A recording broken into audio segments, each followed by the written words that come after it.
Hello दोस्तों, स्वागत है आप सभी का एक्टिव न्यूज़ राइटर के साथ। इस वीडियो में हम कवर करने वाले हैं अपना प्रतिध्वनि का चैप्टर। स्पीड भी मापेंगे ध्वनि की, और प्रतिध्वनि से रिलेटेड जितने भी क्वेश्चन एलपी ने अब तक पूछे हैं या ग्रुप डी ने रेलवे ने अब तक पूछे हैं उन पर थोड़ी नज़र डालने की कोशिश करेंगे। तो इस वीडियो में एक और इम्पोर्टेंट टॉपिक आपका कवर होने वाला है। सारे इंपॉर्टेंट टॉपिक हम टॉपिक वाइज कवर करते जा रहे हैं। जितने भी अब तक टॉपिक रेलवे ने पूछे हैं उनसे रिलेटेड हमने क्वेश्चन अब तक करते आ रहे हैं। तो आप सभी का आपका एक बार तहे दिल से शुक्रिया है, क्योंकि आपने हमारे चैनल को सब्सक्राइब किया है, आपने प्यार दिखाया है। तो अगर आपने अभी तक अपना अपना चैनल एक्टिव राइटर ने सब्सक्राइब नहीं किया है तो आप जाकर सब्सक्राइब कर लें पहले, और बेल आइकन ज़रूर दबा लें। तो हम पढ़ते हैं प्रतिध्वनि। प्रतिध्वनि को इको बोलते हैं इंग्लिश में। अब कोई आवाज़ हमने देखा है पिक्चरों में या मूवीज़ में कि जब हम कोई लवर मूवी देखते हैं तो उसमें क्या होता है, जब लड़के लड़कियां कहीं पहाड़ों में जाते हैं तो वहाँ पे आवाज़ लगा के दिखाते हैं, और वो आवाज़ उन्हें कई बार गूंजती हुई सुनाई देती है। उसी को हम प्रतिध्वनि कहते हैं, जो हमें लौट के सुनाई देती है। ठीक है, तो क्या क्या उदाहरण देने पड़ते हैं आपको लड़कियों के साथ घूमने वगैरह, है ना। तो इको इको क्या है, ये हम यहाँ से समझते हैं कि हमने एक साउंड अपनी यहाँ से भेजी और वो दीवार, कोई सामने दीवार है और उससे टकरा के वापस आ गई, तो उसे हम इको बोलते हैं, प्रतिध्वनि बोलते हैं। ठीक है, इस चित्र से आप ये चीज़ समझ सकते हैं। कोई आदमी खड़ा है, एक ब्यूटीफुल सी पिक्चर आपको दिखा लेते हैं पहले। कहीं आपका घूम के आने का मन है पहाड़ों में तो आप जा सकते हैं। ठीक है, तो जाइएगा पेपर के बाद, एक आपका नौकरी लेने के बाद। ठीक है, तो यहाँ पे एक चीज़ हो रहा है, जब आप दमनगिरी दिखाते हैं तो बंदूक चला के अगर आप वहाँ पे दिखाएंगे तो आपको बंदूक की आवाज़ बहुत तेजी से गूंजती हुई दिखाई देगी, सुनाई देगी। ठीक ठीक है, तो आइए चलिए क्वेश्चन को करते हैं, मापते हैं ध्वनि की चाल। ठीक है, स्पीड ऑफ साउंड। हवा में ध्वनि की गति से अधिकतम गति के रूप में डैश में जानी जाती है। देखिए, कॉन्सेप्ट को समझना कि किसको क्या बोल रहे हैं। अगर हवा में है कोई चीज़ और ध्वनि की गति से तेज जा रही है, ध्वनि जितनी तेज़ी से ध्वनि जा सकती है उससे अगर तेज़ी से जा रही है, उसको क्या बोलेंगे, उसको बोलेंगे सुपरसोनिक। ठीक है, उस अवस्था में उस वस्तु को क्या बोल देंगे, सुपरसोनिक बोल देंगे, तो उस गति को। ठीक है, ध्वनि की गति से अधिक पिंड की गति सुपरसोनिक गति के रूप में जाना जाता है। ठीक है, तो सुपरसोनिक बोल देंगे किसी पिंड की गति को मैक संख्या में मापा जाता है, अगर एक से अधिक है। ठीक है, एक से अगर अधिक है तो सुपरसोनिक गति होती है, और मैक संख्या अगर 5 से अधिक है तो अति पराध्वनिक, ठीक है, हाइपरसोनिक बोल देते हैं। ठीक है, हाइपरसोनिक किसे बोलेंगे, जब जैसे हम माप रहे थे तो मापने में हमारा पैमाना है, अगर एक मैक संख्या से अधिक है तो सुपरसोनिक, और 5 से अधिक होती है तो हमारा क्या हो जाएगा, हाइपरसोनिक। तो आपको चीज़ें यहाँ से बस नाम को आपको याद रखना होगा कि सुपरसोनिक और हाइपरसोनिक क्या है। ठीक है, तो ध्वनि की गति से उसकी तुलना की जाती है, सुपरसोनिक और हाइपरसोनिक। ध्वनि की गति पर दबाव का क्या प्रभाव पड़ता है, तो ध्वनि की गति पर दबाव का कोई प्रभाव नहीं पड़ता, ध्वनि को हम दबा नहीं सकते। ठीक है, आगे चलते हैं, कोई प्रभाव नहीं पड़ता है। आगे चलते हैं, ध्वनि का वेग आवर्ती दाब से प्रभावित नहीं होता, जबकि ताप ताप तथा ताप का ताप आर्द्रता से प्रभावित होता है। ध्वनि एक यांत्रिक तरंग है, ये हमने बहुत बार पढ़ लिया है अब तक की वीडियो में, बहुत सारी वीडियो हमने कवर कर ली है तरंग से लेकर अब तक। ठीक है, जिसके संचरण के लिए माध्यम की आवश्यकता होती है। ठीक है, ध्वनि के संचरण के लिए माध्यम की आवश्यकता है, ये हमने पिछली वीडियो में ध्वनि की वीडियो में भी कवर कर लिया। अगर आपने ध्वनि की वीडियो नहीं देखी है तो आप जाकर ध्वनि की वीडियो देख सकते हैं। ठीक है, वायु में ध्वनि का संचरण एक अनुदैर्ध्य तरंग के रूप में होता है। तो ध्वनि कैसी तरंग है, अनुदैर्ध्य तरंग। विद्युत चुम्बकीय तरंग कैसी होती है, अनुप्रस्थ तरंग होती है। तो बहुत सारी चीज़ें हमने यहाँ से कवर कर ली हैं। आगे चलते हैं, हवा में ध्वनि का वेग कितना होता है, तो हवा में ध्वनि का वेग 332 या 330 याद रखना। ठीक है, 332 या 330 मीटर प्रति सेकंड। ठीक है, एक सेकंड में 332 या 330 मीटर हमारी हवा में ध्वनि जा सकती है। तो यहाँ से आपको चीज़ों का पता लगा, 330 मीटर प्रति सेकंड। ठीक है, वेग बराबर आवर्ती गुना तरंग दैर्ध्य, ये हम बहुत बार पढ़ते आ रहे हैं। इसी सूत्र का हम आगे क्वेश्चनों में अभी जिक्र करने वाले हैं। ठीक है, एक ध्वनि तरंग में 3.5 किलो हर्ट्ज की आवृत्ति है। कितनी है, 3.5 किलो हर्ट्ज। कितना है, किलो हर्ट्ज। तो यानी कि तीन की गुना कर देंगे तो 3500 हर्ट्ज हो गया। ठीक है, 3500 हर्ट्ज, अगर खाली हर्ट्ज में निकालेंगे तो 3500 हर्ट्ज हो जाएगा।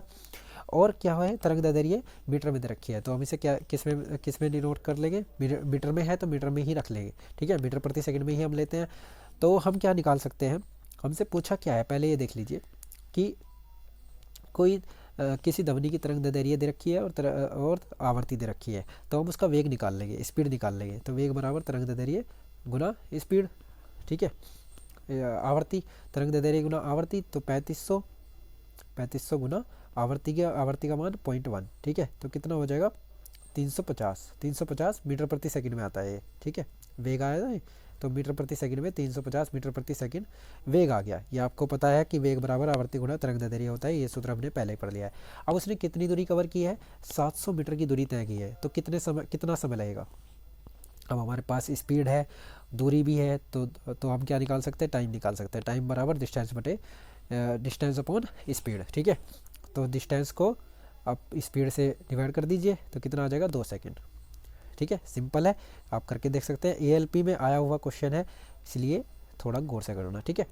आगे चलते हैं। तो इसमें कोई दिक्कत वाली बात नहीं है, 2 चीज़ हमें दे रखी है, हमने वेग निकाल लिया, वेग से फिर हमने दूरी को डिवाइड कर दिया, समय आ जाएगा, ठीक है। ध्वनि तरंगों की गति 700 मीटर प्रति सेकंड है और ध्वनि तरंग 7 किलोमीटर की यात्रा करने में कितना समय लेगी। तो गति दे रखी है, 7 किलोमीटर जाना है, तो बस किलोमीटर को मीटर में बदल लो तो 7000 मीटर हो जाएगा, ठीक है। 7000 मीटर को 700 से डिवाइड कर दो, ठीक है। तो कितना हो जाएगा, 7 से 7 गया तो 10 आ जाएगा, ठीक है। कितना आ जाएगा 10 सेकंड, ठीक है। ये आप समझ सकते हैं कि किलोमीटर को मीटर में बदलना होता है, मीटर में बदल के उसे मीटर प्रति सेकंड की स्पीड से भाग दे देंगे तो हमारा समय आ जाएगा। ध्वनि की गति की चाल कितनी होती है, तो ध्वनि की गति की चाल हमने पढ़ी है कि 332 मीटर प्रति सेकंड या 330 आप इसमें याद रख सकते हैं। अभी हमने पिछली वीडियो में, ध्वनि की वीडियो में पढ़ा था कि 20 हर्ट्ज से 20,000 हर्ट्ज तक होती है श्रव्य तरंगे। अब श्रव्य 20 हर्ट्ज से कम होती हैं, प्राश्रव्य तरंगे 20,000 हर्ट्ज से अधिक होती हैं, और ये कुत्ते बिल्ली आदि को सुनाई देती है, ठीक है। ध्वनि, वायु में ध्वनि की चाल कितनी होती है, तो 332 मीटर प्रति सेकंड, ये हमने पढ़ा है। आगे चलते हैं। ध्वनि स्रोत 6000 हर्ट्ज की तरंग भेजता है, 3 मीटर की तरंग दैर्ध्य पैदा करता है। तो हमारे पास क्या है, आवर्ती है और तरंग दैर्ध्य है। इससे हम क्या निकाल लेंगे, ध्वनि तरंग का वेग निकाल लेंगे। तो v बराबर कितना है, v बराबर लैम्बडा इंटू आवर्ती, ठीक है। तरंग दैर्ध्य इंटू आवर्ती, तरंग दैर्ध्य कितना है 3 गुना 600, तो कितना हो जाएगा 3 6 1800, आंसर आ जाएगा 1800 मीटर प्रति सेकंड, ठीक है। 1800 मीटर प्रति सेकंड कहाँ पे लिखा हुआ है, तो बी में लिखा हुआ है, B is the right answer. नहीं आता है तो आप यहाँ पे देख सकते हैं एक बार, ठीक है। इन चीज़ों को देख सकते हैं, यहाँ से करना आपको आ जाएगा। एक प्रसारण, और वैसे भी अगर आपने मेरी वीडियो लगातार देखी है तो ऐसी कोई नौबत आने वाली नहीं है कि नहीं आता है, ठीक है। प्रसारण केंद्र कितना है, आवर्ती कितनी है, 71 गुना 10 की पावर 4 है, और मीटर प्रति सेकंड में गति दे रखी है, तो तरंग दैर्ध्य बताना है। तो हमारा क्या होता है, v बराबर तरंग दैर्ध्य इंटू आवर्ती, तो तरंग दैर्ध्य इज इक्वल टू कितना हो जाएगा, v अपॉन आवर्ती, ठीक है। तो v कितना है, v है 3 गुना 10 की पावर 8, ठीक है। और तरंग दैर्ध्य कितना है, 71 गुना 10 की पावर 4, 10 की पावर 4 से जब इसे काटेंगे तो ये तो 4 रह गया। 71 से 3 को डिवाइड करोगे तो 71 से 3 को आपको डिवाइड करके आंसर मिल जाएगा, ठीक है। 71 से 3 को डिवाइड करके 4, जब आप इसे डिवाइड करेंगे तो 422.5 आपका आंसर आ जाएगा। आप इसे आसानी से कर सकते हैं, ठीक है।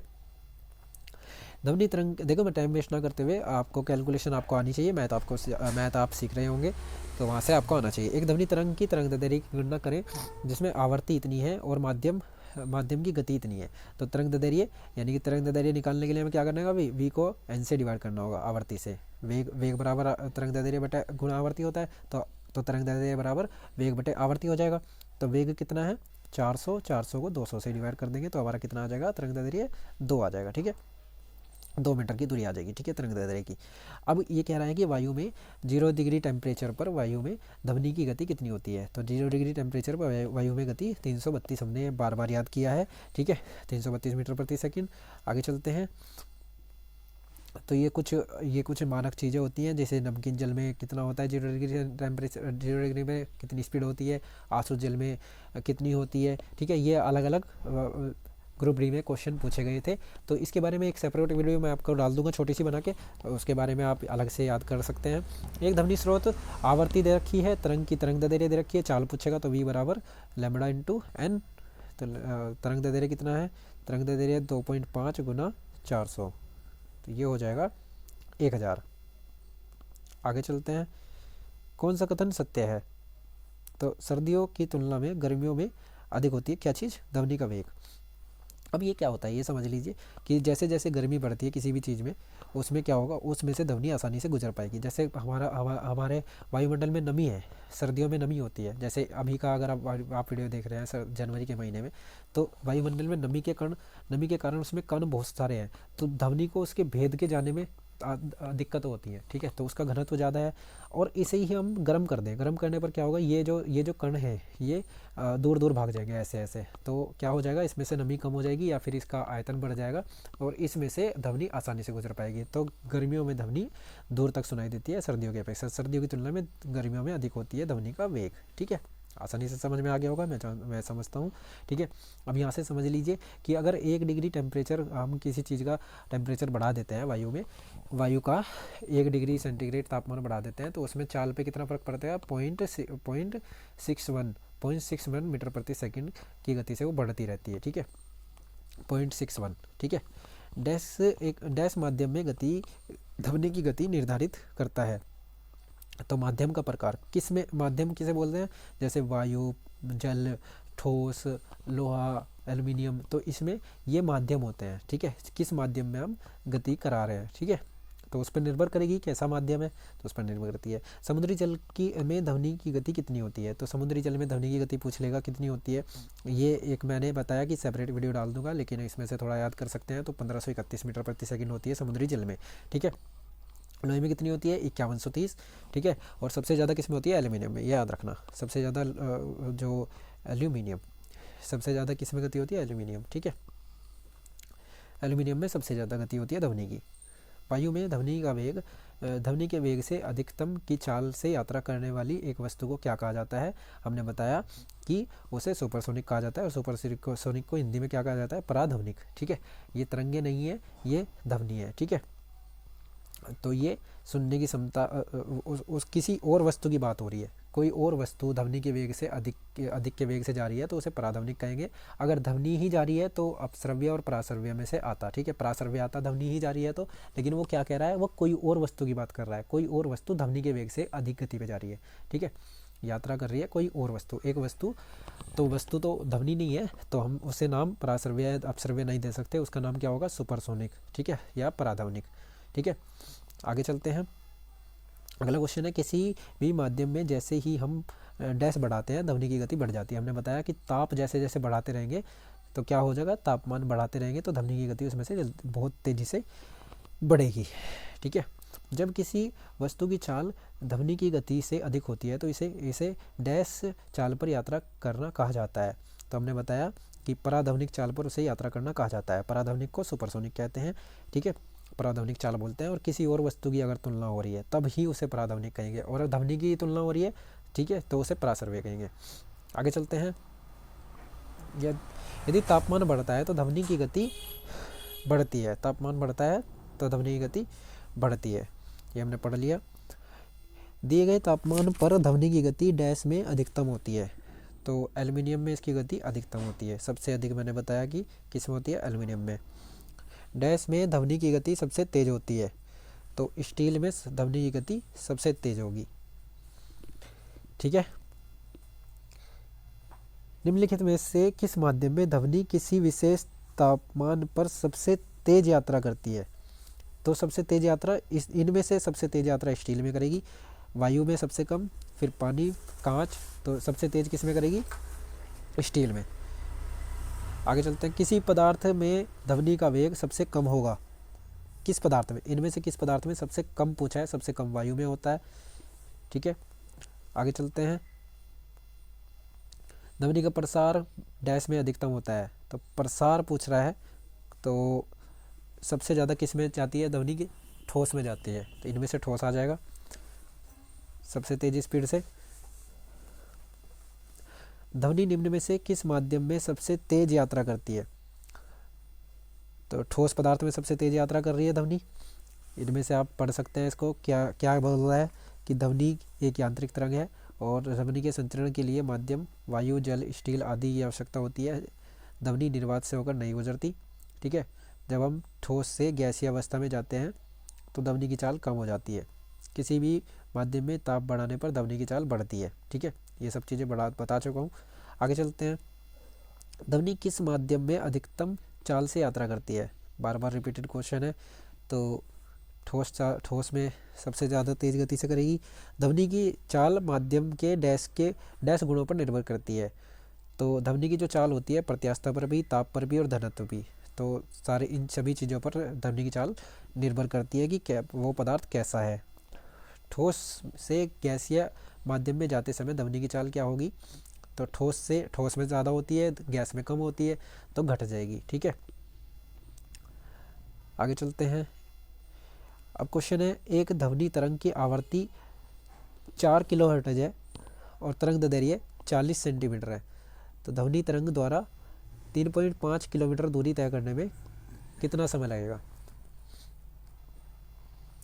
तो एक ध्वनि तरंग की आवृत्ति दे दी और तरंग दैर्ध्य दे दिया, तो हम वेग निकाल सकते हैं, लेकिन इसमें थोड़ा सा चेंज करना पड़ेगा। इसे क्या लिखेंगे? 4000 हर्ट्ज, क्योंकि किलो हर्ट्ज में दिया हुआ है। और इसे क्या लिखेंगे? 0.4 सेंटीमीटर को मीटर में बदलेंगे, तो ये कितना आ जाएगा? सेंटीमीटर को मीटर में बदल लिया, तो इन्हें गुना करना पड़ेगा। ठीक है, तो 4000 गुना 0.4, इससे क्या आ जाएगा? 1600 मीटर प्रति सेकंड। अब हमारे पास वेग आ गया। ठीक है, तो समय निकालने के लिए हमारे पास दूरी उसने दी हुई है। दूरी क्या दी हुई है? दूरी दी हुई है 3.2 किलोमीटर। ठीक है, दूरी दी हुई है 3.2 किलोमीटर। अब 3.2 किलोमीटर को मीटर में बदल लो। 3.2 किलोमीटर को मीटर में बदलने के लिए 3.2 में 1000 की गुना कर लो और इस जो वेग हमारे पास आया उस वेग से भाग दे दो। तो 1600 से भाग दे देंगे तो 2 0 से 2 0 ख़त्म। इसका अगर मैं पॉइंट हटाऊंगा तो 10 यहाँ पे आ जाएगा। 16 दूनी 32। ठीक है, 10 से 10 ख़त्म, तो 2 आ जाएगा आंसर। ठीक है, आगे चलते हैं। एक ध्वनि तरंग की आवृत्ति 50 हर्ट्ज है, इसकी तरंग दैर्ध्य चाल बतानी है। तो v बराबर तरंग दैर्ध्य इंटू आवृत्ति, तो 50 गुना 4 200 आ जाएगा इसका आंसर। सिंपल। ठीक है, 200 मीटर प्रति सेकेंड। निम्न में से कौन सी तरंग द्वारा 1 सेकेंड में तय की गई दूरी को दर्शाता है? तो तरंग 1 सेकेंड में अगर किसी के वेग को मापते हैं तो वो वेग ही मापता है। ठीक है, दूरी को मापते हैं, 1 सेकेंड में चली गई दूरी वेग। ठीक है, तो तरंग का वेग कहलाएगा। प्रतिध्वनि इको। प्रतिध्वनि क्या होता है? हमने बताया कि कोई ध्वनि आपने पैदा की और उस वो सामने से टकरा के आपको वापस सुनाई दी, लेकिन इसके बीच में कितना डिस्टेंस होना निश्चित है? कम से कम इसमें 17 मीटर की डिस्टेंस होना ज़रूरी है। ठीक है, 17 मीटर की दूरी होनी ज़रूरी है। तो ये क्वेश्चन आपसे पूछेगा कि कितने मीटर में हमें प्रतिध्वनि सुनाई देगी लोड करके, और उसके बीच में टाइम का डिस्टेंस कितना होना चाहिए? टाइम का डिस्टेंस है 0.1 सेकेंड। ठीक है, 0.1 सेकेंड का डिफरेंस होना चाहिए जो आपने ध्वनि बोली है और उसके लौट के आने में 0.1 सेकेंड का, क्योंकि आपका कान जो होता है 0.1 सेकेंड तक गूंजती हुई वस्तु को सुनता है, आवाज़ को सुनता है। ठीक है, तो न्यूनतम दूरी कितनी है? 17 मीटर होनी चाहिए। ध्वनि तरंग के परावर्तन द्वारा उत्पन्न ध्वनि की पुनरावृत्ति क्या कहलाती है? तो पुनरावृत्ति को हम प्रतिध्वनि कह रहे हैं। अब यहाँ पे एक चीज़ नोट करने वाली है। हमने नोट भी पढ़ा था कि नोट क्या होता है, हमने पिच भी पढ़ा था कि पिच क्या होता है। ठीक है, तो ये पिछली वीडियो में जो ध्वनि की वीडियो हमने डाली थी उसमें आप जाके देख सकते हैं प्लेलिस्ट में। आगे देखते हैं। एक लड़के ने एक चट्टान के पास ताली बजाई और 3 सेकंड बाद उसे प्रतिध्वनि सुनाई दी। यदि ध्वनि की गति 346 मीटर प्रति सेकंड है तो लड़का चट्टान से कितनी दूर है? अब हम देखते हैं कि जब उसने ताली बजाई और ताली बजा के उसे दोबारा से वापस सुनाई दी दूरी आवाज़, तो जितनी दूरी उसने चली होगी जाने में उतनी दूरी वापस आने में भी चली होगी। ठीक है, तो दूरी तो निश्चित है, जितनी दूरी गई उतनी दूरी वापस आई टकरा के, तो दूरी निश्चित है। हमने दूरी को d मान लिया। d को अगर आप किससे डिवाइड कर दें, जो ध्वनि की गति है 346 है, 346 की गति से वो गई और 346 की गति से वो वापस आई, तो दोनों में कितना हुआ? 346 की गति से गई है और 346 की गति से वापस आई है। तो दूरी को स्पीड से भाग दे दें तो टोटल टाइम उसने कितना दिया हुआ? टाइम उसने दिया हुआ 3 सेकंड, तो 3 सेकंड को बराबर में रख लेंगे, बस यहाँ से आंसर आ जाएगा आपका। ठीक है, क्या करेंगे, एलसीएम कितना हो जाएगा, 346 एलसीएम हो जाएगा, और 2D ऊपर हो जाएगा, और इधर कितना हो जाएगा 3। ठीक है, अब इसकी गुना 3 में किसकी गुना हो जाएगी, 346 की, 3 गुना 346/2, डी का वैल्यू आ जाएगी, यही हमसे पूछा है डी का वैल्यू। ठीक है, 2 से इसे काट लेंगे, 2 एकम 2, 2 7 14, 2 8 16, सॉरी 2 3 6। अब 173 में 3 की गुना करेंगे तो 519 आ जाएगा, 519 मीटर। आगे चलते हैं, जब कोई ध्वनि जब कम से कम 17 मीटर की दूरी से परावर्तित होती है तो इसे क्या कहते हैं, प्रतिध्वनि कहेंगे। ठीक है, प्रतिध्वनि, स्थान नहीं, प्रतिध्वनि। ठीक है, प्रतिध्वनि कहेंगे उसको, जो हमें ध्वनि सुनाई दे रही है उस ध्वनि का नाम प्रतिध्वनि को बोलते हैं उसको। आगे चलते हैं, प्रतिध्वनि को कम करने के लिए ऑडिटोरियम की छतों या दीवारों पर क्या लगाते हैं, हम छिद्रयुक्त कोई चीज़ें लगा देते हैं, जिसमें छिद्रयुक्त चीज़ें होती हैं, जैसे फोम होता है। ठीक है, तो फाइबर बोर्ड लगा देते हैं वहाँ पे। इनमें से जो ऑप्शन दिए हुए हैं वो क्या लगाएंगे, फाइबर बोर्ड। फाइबर बोर्ड में क्या होता है, हल्के हल्के से छिद्र होते हैं, वो ध्वनि को अपने में सोख लेते हैं ऑडिटोरियम की दीवारों पर। ठीक है, एक प्रतिध्वनि 3 सेकंड में वापस आ जा रही है। यदि ध्वनि की गति 342 मीटर प्रति सेकंड है तो स्रोत से परावर्तन की दूरी, फिर से वही क्वेश्चन कि वो गई, अच्छा दूरी पूछ रहा है तो डिस्टेंस, बस हमें परावर्तन सतह की दूरी स्रोत से क्या करेंगे, कितने सेकंड में वापस आ रही है, 3 सेकंड में, तो चली गई दूरी कितनी है, उस दूरी का फिर आधा कर देंगे। ठीक है, पहले दूरी निकाल लीजिए और उस दूरी का फिर आधा कर दीजिए। क्या करेंगे, चाल बराबर दूरी बटे समय होता है, तो दूरी बराबर चाल बटे समय हो जाएगा, 342/3 हो जाएगा। ठीक है, 3 × 3 3 × 3 3 चौक 12, 114 आ गया, 114 का आधा कर दो। ठीक है, तो डिस्टेंस आ जाएगी, क्योंकि वो जाने और आने में ले रही है ना 3 सेकंड का समय, तो जाने और आने की दूरी तो आ गई 114, और खाली जाने की दूरी क्या हुआ, कुछ गलत कर दिया। प्रतिध्वनि 3 सेकंड में वापस आ रही है। अच्छा, गति में चाल बराबर दूरी बटे समय, तो गुना होगी, 342 में गुना हो जाएगी 3 की।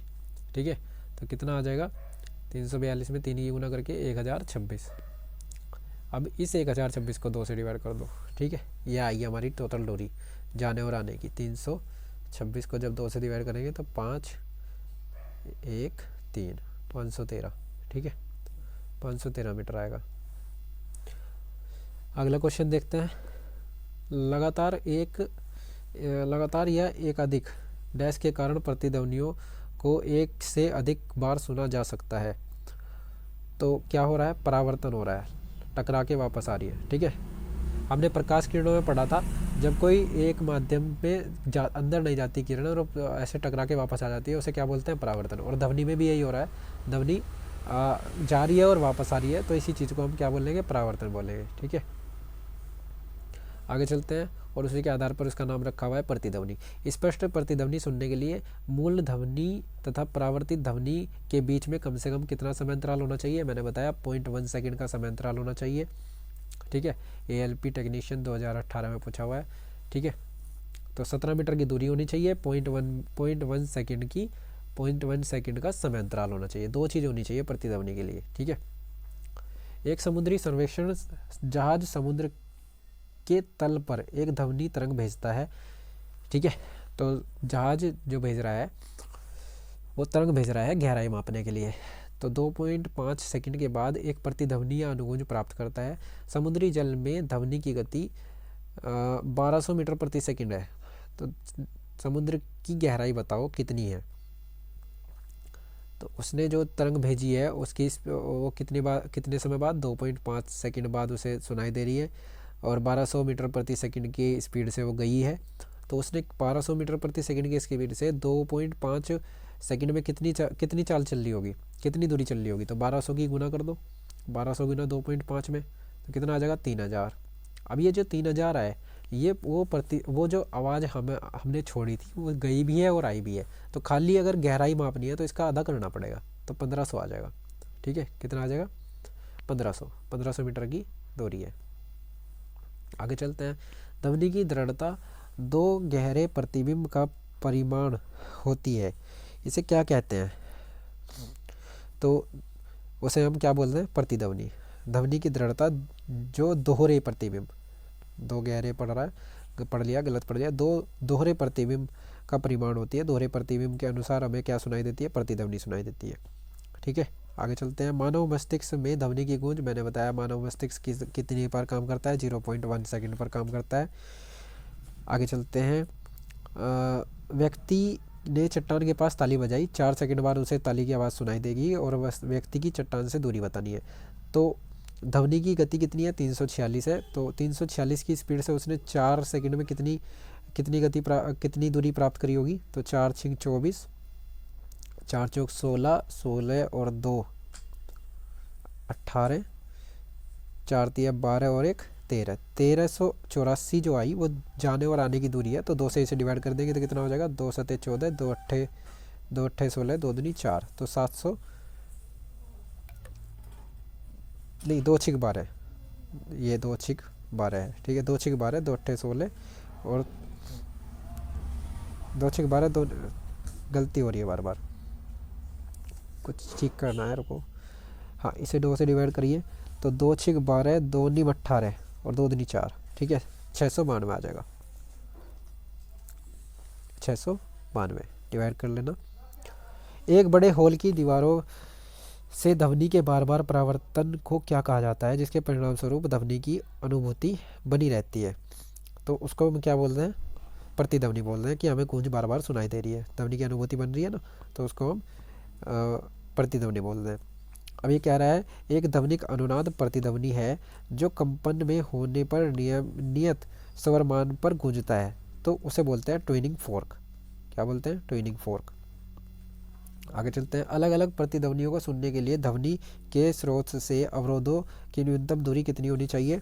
हमने बात की थी कि 17 मीटर की दूरी होनी जरूरी है जब भी हमें प्रतिध्वनियों को सुनना है। ठीक है, आगे चलते हैं। इसमें क्या बता रहा है? एक पुनरावर्ती परावर्तन को क्या कहा जाता है जिसके कारण ध्वनि की निरंतरता आभास बनी रहती है? तो सीधी सी बात है, प्रतिध्वनि बोलते हैं उसको। निरंतरता आभास बना हुआ है प्रतिध्वनि का। ठीक है, एक सभागार में ध्वनि का सत्य ध्वनि के परावर्तन की पुनरावृत्ति का परिमाण है और इसे क्या कहते हैं? इसे कहते हैं अनुरणन। क्या बोलते हैं? अनुरणन। पुनरावृत्ति का परिमाण होती है, इसे अनुरणन कहते हैं। अनुरणन की क्रिया आवृत्ति पर निर्भर करती है। ठीक है, आगे चलते हैं। किसी अन्य कमरे में बात कर रहे लोगों की बातें हमें ध्वनि तरंगों के डैश के कारण सुनाई देती हैं। तो कोई और कमरे में बात कर रहा है और वह आपको कैसे सुनाई दे रही है? तो ध्वनि क्या हो रही है? विवर्तन हो रही है, फैल रही है। ठीक है, विवर्तन के कारण वो सुनाई देगी। प्रतिध्वनि होती है गूंज, गूंज नहीं सुनाई दे रही, वो आपको विवर्तन के कारण सुनाई दे रही है। ठीक है, तो ये कुछ क्वेश्चन थे जो हमने ध्वनि पे आज के टॉपिक में कवर किए, और आपको अगर इससे पढ़ के हेल्प मिलेगी बहुत ज़्यादा, मुझे ये पूछने की ज़रूरत नहीं है कि हेल्प मिली या नहीं, क्योंकि इन्हें पढ़ने से बहुत हेल्प मिलेगी। और वीडियो अगर पसंद आए तो लाइक करें, शेयर करें, सब्सक्राइब करें। Okay, bye bye.